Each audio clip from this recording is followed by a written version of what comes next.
Здравейте!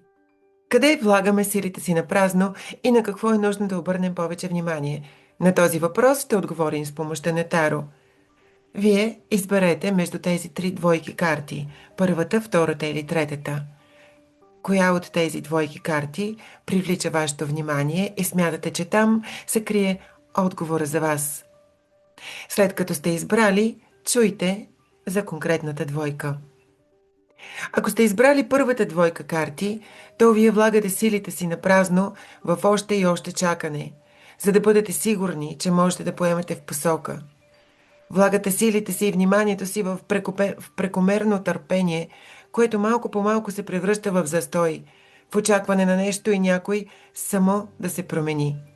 Инвестирате в отношения, работа, идея, без реална възвръщаемост. На какво е нужно да обърнете внимание? Как и къде насочвате силата си?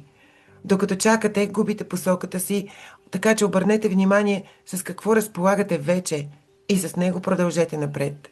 Вижте какво реално спира пътя и действията ви и разчистете своя старт. Така че, къде чакате резултат, вместо да хванете юздите и да смените курса? Ако сте избрали втората двойка карти, то вие влагате усилията си в мъгляви и тревожни мисли, в които не сте сигурни откъде идват изобщо и дали изобщо са реално притеснения. Отдавате енергия на тревоги без реално основание. Четете между редовете там, където няма текст. Подозрителни сте към хора и ситуации на празно. Преценете фактите и се измъкнете от тази мъглява ситуация. Къде да обърнете внимание? На онова, което имате, на близките ви отношения, на пълния ви дом, на сигурната ви работа, която отгоре на всичко ви дава и удовлетворение.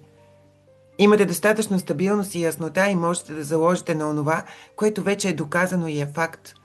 Обърнете внимание на дългосрочни решения вместо временни емоции. Така че върнете се към онова, което е истинско, реално и здраво. Оставете имагинерните мисли и притеснения.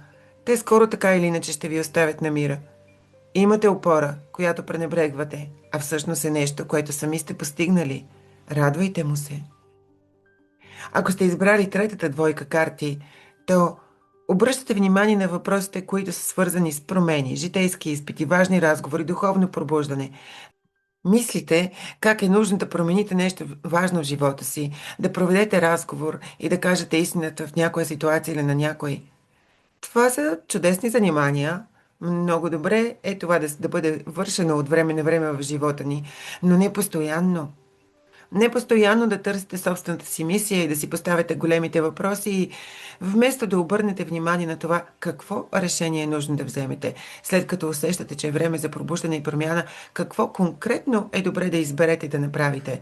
Помислете си какво наистина обичате, дали живеете в съгласие с себе си и какво ви пречи да е така.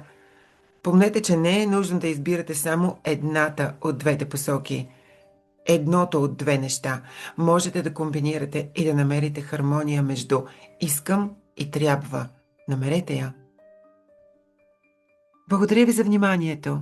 Пожелавам ви приятен ден. Инспиритус.